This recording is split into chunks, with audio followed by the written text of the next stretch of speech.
Le DAF Fresh Morning, c'est 104.5 tonnes de bonne humeur. Tous les matins sur Urban FM. La meilleure radio de la capitale. La meilleure radio de la capitale. Vous êtes sur les 104.5 Urban FM, la station urbaine, et vous écoutez le DAF Fresh Morning. Je suis avec Jean-Paul. Jean-Paul, bonjour. Bonjour DAF Fresh. Comment tu vas ce matin? Ça va très bien. Tu as lu le conte de Monte Cristo d'Alexandre Dumas? Oui. Je l'ai lu, j'ai même tu as regardé le film? Suivi combien de... Je ne sais plus. Tu as regardé la dernière version du film? Non, la dernière version, je n'ai pas suivi. À moins qu'elle n'apporte une nouvelle intrigue ou quelque chose de nouveau. Si ce n'est que le jeu des acteurs et la réalisation, mais si l'intrigue reste la même fondamentalement, bon... Ça ne m'intéresse pas. Alexandre Dumas, il paraît que sa mère était gabonaise. Non, peut-être pas sa mère. Bon, il y a quel Dumas? Parce qu'il y a deux Dumas. Il y a Alexandre Dumas père et il y a Alexandre Dumas fils. C'est le fils qui a écrit le conte de Monte Cristo. C'est le fils l'auteur. Voilà. Le père aussi écrivait? Non, si c'est le fils... Oui, les deux étaient écrivains. Le père et le fils étaient écrivains. Voilà. Ah, d'accord. Voilà, les deux. Voilà pourquoi quand je demandais, tu parlais de quel Alexandre Dumas. Mais effectivement, le fils, il est plus célèbre que le père parce qu'il y a eu le conte de Monte Cristo. Bon, mais je sais que le père, il était mulâtre. D'accord. Donc le fils, c'est sa grand-mère qui était d'origine africaine, qui était une esclave même. Oui. Maintenant, gabonaise, je n'en sais rien parce que dans l'histoire de l'esclavage, lorsque l'on regarde les pays à partir desquels partait l'essentiel des esclaves qui ont été envoyés en Amérique, aux Caraïbes, le Gabon n'est pas, ou la zone côtière du Gabon n'est pas connue comme étant une zone particulièrement productrice en matière d'esclaves, en raison de la population, je pense, démographique qu'il y avait à cette époque. Par contre, c'était des comptoirs, oui. À partir d'ici, on a eu des échanges avec des Européens, il y avait des comptoirs. Il y a eu, on a dit, quelques esclaves, mais ce n'était pas vraiment un grand port de départ, comme on a pu le voir à Parakou, au Bénin, comme on pouvait le voir en Angola ou encore au Ghana, qui étaient vraiment qui étaient des pays où la Sierra Leone, voilà, ces pays-là qui sont connus et reconnus comme étant avoir abrité des ports d'où partaient véritablement de manière massive des dizaines et des milliers d'esclaves chaque année. Maintenant, pour le Gabon, à moins que l'on ne fasse des études ADN aussi. Aujourd'hui, on prend l'ADN de Alexandre Dumas et puis on compare. Peut-être qu'on pourrait trouver de l'ADN d'une personne du Gabon. Tu nous ramènes combien d'années en arrière aujourd'hui? On va 123 ans, mais on va parler de quelque chose qui... 123 ans? Oui, on va te parler de quelque chose qui te passionne particulièrement ou à laquelle tu es très sensible parce que tu adores ça, c'est les télécommunications. Alors on va parler de la radio.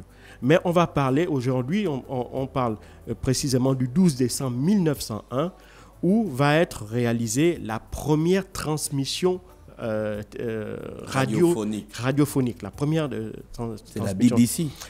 Non, ce n'était pas la BBC. La BBC, c'est après. Et la première transmission radiophonique qui aura lieu le 12 décembre 1901 va se faire d'abord dans un laboratoire par un chercheur italien qui s'appelle Marconi. Marconi, lui, qui était un véritable chercheur. C'était vraiment un chercheur très intelligent dans la mesure où il va en réalité condenser un certain nombre de recherches et d'inventions de la fin du 19e siècle. Et c'est grâce à ces différentes recherches-là qu'il va combiner et parvenir à créer la première radio. Donc, cette première, en réalité, il y a eu deux transmissions.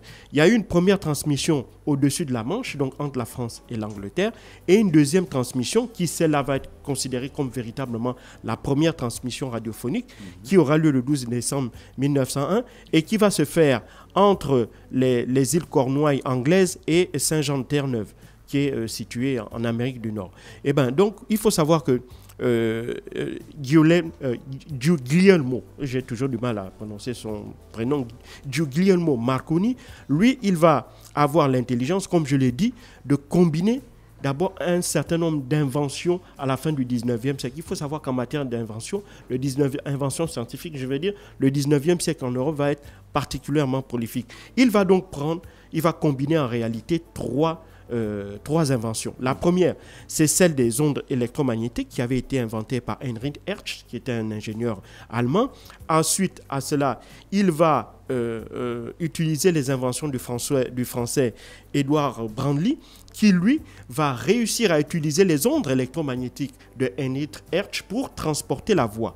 Et ensuite, la troisième invention, c'est celle d'un Russe qui s'appelait Alexandre Popov, qui lui va être le premier à inventer les antennes, justement, qui auront la capacité de transporter ces ondes-là. Il faut savoir que jusqu'en 1900, là, il y avait deux moyens de communication. On avait le télégraphe et le téléphone. Seulement, le télégraphe et le téléphone avaient aussi un élément qui constitue un peu leur limite. C'est-à-dire que les interlocuteurs dans les deux bouts devaient être reliés par un câble. Par un câble. Voilà. Et donc, lui, Guglielmo Marconi, va être le premier à pouvoir permettre cette connexion-là sans câble. C'est la raison pour laquelle son invention, il va l'appeler la TSF, la télégraphie sans fil. Mais attention, à l'époque, il n'était toujours pas en capacité de transporter non, il transportait le signal, mais il ne pouvait pas transporter la voix. D'accord? Il ne pouvait pas transporter la voix. Pourquoi? Parce que, évidemment, les ondes en elles-mêmes n'étaient pas en capacité de pouvoir le faire. Et donc, il va falloir attendre quelques années plus tard pour qu'un Américain qui s'appelle De Forest puisse inventer ce qu'on appelle la lampe triode. Cette lampe triode qui va justement apporter la capacité de transmettre des signaux comme la voix, étant donné qu'ils ont une fréquence qui est beaucoup plus compliquée. Il faut savoir qu'à l'époque, la TSF était utilisée lorsque son invention avait été faite. Dans un premier temps, Marconi va la proposer d'abord aux militaires, et donc c'est la marine. Ce sont les marines anglaises et italiennes qui vont être les premiers dès 1906. C'était pour des questions de guerre, hein, parce que le fil était interceptable. Voilà. Donc, on pouvait couper le fil. Exactement. Dès 1905, il faut savoir que les marines anglaises et italiennes vont être les premières à adopter la TSF, la télégraphie sans fil. Et malheureusement, du fait qu'on ne pouvait pas transporter la voix, ils vont commencer à utiliser le langage morse. Et c'est la raison pour laquelle le morse qui était déjà largement utilisé en télégraphie va être le moyen de communication qui va être encore utilisé à cette époque-là. Jusqu'à ce qu'en 1906, un Américain qui s'appelle De Forest, à travers son invention qu'on appelle la lampe triode, qui va justement apporter la capacité à transmettre des ondes dont des vibrations sont beaucoup plus compliquées comme celle de la voix, en associant aussi cette nouvelle invention-là. À partir de 1907, la TSF, donc la télégraphie sans fil, va se transformer en radio. Donc la capacité maintenant de pouvoir transmettre des voix ou de la musique. Et à partir de là, on va voir apparaître les premières radios à travers le monde. Il faut savoir que cette radiodiffusion, la toute première, va être réalisée en 1907, et c'est grâce à ça que Marconi, justement, va recevoir un prix Nobel de physique en 1909. Et donc, à partir de là, on voit que grâce à l'invention de Hertz, on va passer directement à la radiotélégraphie avec l'invention du télégraphe et du téléphone, puis à la radiotéléphonie avec l'invention du télégraphe sans fil et du télégraphe sans fil, et enfin avec l'ajout de la lampe triode de Forest, on va et bien entendu passer maintenant à la radiodiffusion. Donc c'est comme ça, c'est grâce à ces inventions successives là que véritablement on va parvenir à inventer la radio. Sauf que d'un point de vue d'un point de vue en termes d'invention, c'est Marconi qui va être le premier à rendre l'invention de la radio publique. C'est la raison pour laquelle on a tendance à lui accorder la paternité de cette invention. Dans les faits, ce n'est pas exactement ça, puisque Marconi, lui, va déposer son brevet en 1901, alors qu'un an plus tôt, en 1900, il y avait une autre personne qu'on appelle Nikola Tesla, qui lui avait déposé déjà le brevet de l'invention de la radio et de la télégraphie sans fil. Donc, en réalité, d'un point de vue historique, c'est à Nikola Tesla normalement qu'on doit attribuer la paternité de la télégraphie sans fil. Sauf que c'est Marconi en réalité qui l'a vulgarisé. C'est Marconi qui va en faire un usage technique, un usage industriel, puisque grâce à lui, après l'utilisation par les marines italiennes et anglaises, d'autres, la marine civile, donc la marine marchande, les paquebots qui transportaient les passagers, vont eux aussi adopter ce moyen de communication-là. Et rapidement même, en 1906, il faut savoir que lors du deuxième congrès international de télégraphie qui va se tenir à Berlin, on va adopter pour la première fois la norme de détresse pour les bateaux internationaux, on va voir le SOS. Pourquoi le SOS? Parce qu'en réalité, SOS n'avait pas une signification particulière. C'est parce qu'en morse, c'était la chose la plus facile à transmettre.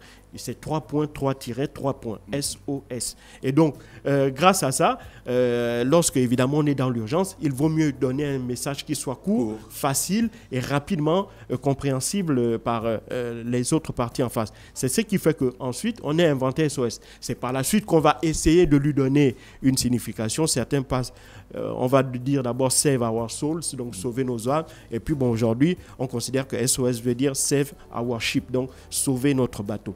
C'est comme ça que, donc, à partir de là, bien évidemment, Guglielmo Marcori va être celui qui va, en réalité, vulgariser la télégraphie sans fil, à l'opposé, à l'inverse de Nikola Tesla, qui va juste se limiter au dépôt du brevet.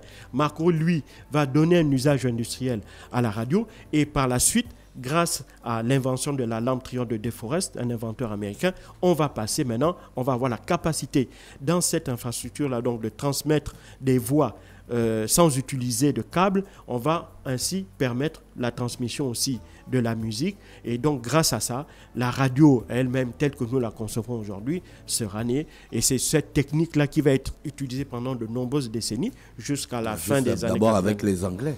D'abord avec les Anglais, puis ensuite avec les Français, et ensuite les Américains vont vulgariser cette technologie-là. Et sous cette forme-là, les ondes hertziennes vont être utilisées pendant des décennies, jusqu'à la fin des années 80, début des années 90, avec le basculement dans l'ère du numérique, donc la technologie que nous utilisons aujourd'hui. D'accord, merci Jean-Paul pour le brin d'histoire avec nous ce matin sur les 104.5 Urban FM, la station urbaine dans le Da Fresh Morning. Restez connectés. Le Da Fresh Morning, c'est 104.5 tonnes de bonne humeur. Tous les matins sur Urban FM. La meilleure radio de la capitale. La meilleure radio de la capitale.